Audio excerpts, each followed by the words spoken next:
আসসালামু আলাইকুম ওয়া ৰাহমাতুল্লাহি ওয়া বাৰাকাতুহু নাহমাদুহু নসাল্লি আলা ৰাসূলিহিল কৰিম আম্মা বা'দ মুআজ্জাজ সামিঈন ওয়া নাজিৰিন ইকৰাম আল্লাহ পাকৰ ইচ্ছাত মই কুশলে আছোঁ আৰু মই আশা কৰিছোঁ আপোনালোকৰ নিশ্চয় কুশলে আছে। আজি মই এটা বিশেষ বিষয়ক লৈ ভিডিঅ' বনাবলৈ ইচ্ছা কৰিছোঁ, সেইটো হ'ল বিবাহ ভাৰ্চেছ জিনা। আমি জানো বিবাহ অসমীয়া এটা শব্দ, ই আৰবী নিকাহ শব্দৰ অসমীয়া ৰূপ, যাৰ অৰ্থ হ'ল জিমা কৰা, অৰ্থাৎ দুজন নাৰী পুৰুষে নিৰ্দিষ্ট মহৰ আদায় দি দুজন সাক্ষীৰ উপস্থিতিত প্ৰস্তাৱ আৰু গ্ৰহণৰ মাধ্যমেৰে আল্লাহ তাআলাৰ এটা কালেমা দি সন্তান জন্ম দিয়া প্ৰক্ৰিয়াটো কৰাকে বিবাহ বুলি কোৱা হয়। আনহাতে একেটা কাম অপৰোক্ত সকলো চৰ্ত বাদ দি অবৈধভাৱে নাৰী পুৰুষৰ মিলনক জিনা বুলি কোৱা হয়।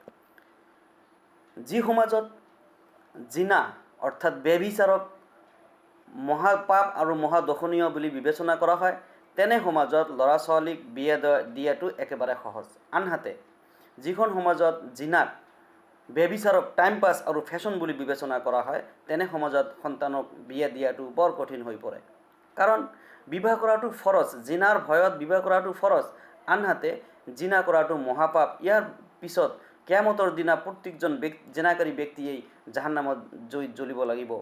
এতেকে বিবাহৰ কেইটামান সুফল আৰু লাভ, আনহাতে জিনাৰ কেইটামান কুফল আৰু আজাবৰ ভয়াৱহতা সম্পৰ্কে আমি এনেকৈ আলোচনা কৰিম যে জিনাৰ ভয়ত বিয়া কৰাটো ফৰজ আৰু জিনা কৰিলে হাৰাম এটা কাম, চয়তানী এটা কাম, বৰ্জনীয় এটা কাম, যিটো কৰিলে কিয়ামতৰ দিনত সি আজাবৰ সন্মুখীন হ'ব, দোজখৰ জুইত জ্বলিব লাগিব, যিটো নাজাইজ আৰু অবৈধ। বিবাহ কৰিলে আল্লাহৰ সংবিধান মতে কৰিলে বহুতো সৱাবৰ অধিকাৰী হোৱাৰ উপৰিও ইমান পূৰ্ণতা লাভ কৰে। আনহাতে কোনো সুস্থ সবল ব্যক্তিয়ে ইয়াক অস্বীকাৰ কৰিলে নবী সাল্লাল্লাহু আলাইহি ওয়াসাল্লামৰ দিনৰ পৰা আঁতৰি গৈ দোজখৰ জুইত জ্বলিব লাগিব। আমি জানো বিবাহ কৰিলে পুৰুষজনক সেইদিনা সকলোৱে সন্মান কৰি তেওঁক ফুলৰ মালা পিন্ধাই দিয়ে আৰু তেওঁ দোৱা আশীৰ্বাদ দিয়ে।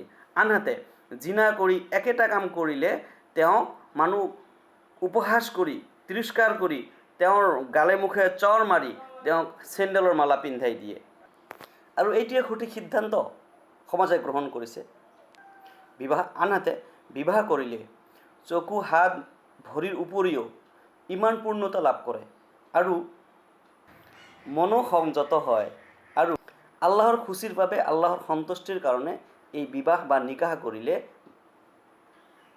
নবীৰ তৰিকা মান্যতা দি সম্পাদনা কৰিলে বহুত সৱাবৰ অধিকাৰীও হোৱা যাব।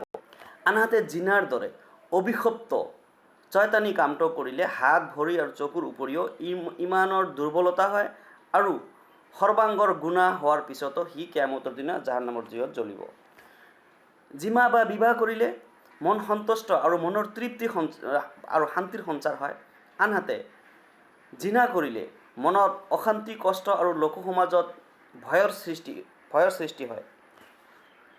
বিবাহ কৰিলে পুৰুষৰ পুৰুষত্ব আৰু সুঠাম দেহৰ অধিকাৰী হয়, পুৰুষত্ব বৃদ্ধি হয়। মহিলাসকলে বিবাহ কৰিলে মহিলাৰ সন্মান আৰু সৌন্দৰ্য বৃদ্ধি হয়।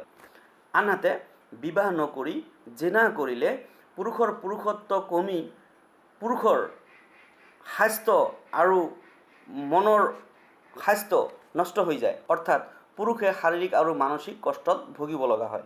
আনহাতে নাৰীসকলে জিনা আৰু ব্যভিচাৰ নামৰ অভিশপ্ত কামটোত আত্মনিয়োগ কৰিলে নাৰীৰ ফুলকমলীয়া দেহাত বিবৰ্ণ হৈ যায় আৰু নিজৰ শাস্ত্ৰত জেনাৰ চিহ্ন স্পষ্ট হৈ পৰে। আনহাতে পুৰুষে হওক বা নাৰীয়ে হওক বিবাহ কৰিলে লাজ নামৰ যিটো সম্পদ, এইটো বৃদ্ধি হৈ যায় আৰু জেনা কৰিলে, ব্যভিচাৰ কৰিলে পুৰুষ আৰু মহিলাৰ উভয়ৰে এই লাজ নামৰ সম্পদটো শৰীৰৰ পৰা চিৰবিদায় গ্ৰহণ কৰে। যিটো লাজ নামৰ সম্পদটো দুনিয়াৰ কোনো দোকানত কোটি টকাৰো আমি কিনিব নোৱাৰি, সি জীৱনৰ পৰা মানুহজন বেয়াদব আৰু নিৰ্লজ্জ হৈ পৰে। আমি জানো বিবাহ কৰি সন্তান জন্ম দি নিজৰ বংশ বিস্তাৰ কৰিব পাৰি, কিন্তু সেই কামটো একেটা কাম জিনা কৰিলে, অবৈধভাৱে কৰিলে বংশ বিস্তাৰ আমি কেতিয়াও কৰিব নোৱাৰোঁ। এতেকে হে সকলো মহিলা আৰু পুৰুষ ভাই বন্ধুসকললৈ বিনম্ৰ অনুৰোধ যে বিবাহৰ সুফলতা আৰু জিনাৰ কুফলতাবোৰ লক্ষ্য কৰি আপোনালোকে যিসকলে এতিয়াও বিয়া কৰা নাই আপোনালোকে সুন্দৰভাৱে বৈধ তৰিকাত বিবাহ কৰক আৰু জিনাৰ পৰা আত্মৰক্ষা কৰক আৰু মহিলাসকলক আপোনালোকে পুৰুষক জিনাৰ ফালে নামাতি সিহঁতক বিবাহৰ ফালে মাতক নিজৰ গাৰ্জিয়ানে যিখন ঠাইত বিবাহৰ বাবে তোমাক আদেশ কৰিব তেনেস্থলত তুমি নিজকে আত্মনিয়োগ কৰক আৰু সকলো ভাই বন্ধুসকলক মই বিনম্ৰ অনুৰোধ জনাইছোঁ বিবাহ কৰি নিজৰ ইমান আৰু আত্মসংযত ৰাখক আৰু জিনাৰ পৰা নিজকে ৰেহাই কৰি কিয়ামতৰ দিনা দুজখৰ জুইৰ পৰা বচাই দিয়ক ৰক্ষা কৰক ইয়াৰ বাবে মই সকলোকে বিনম্ৰ অনুৰোধ জনাইছোঁ ৱালা আখিৰ দাৱানা আলহামদুলিল্লাহি ৰাব্বিল আলামিন।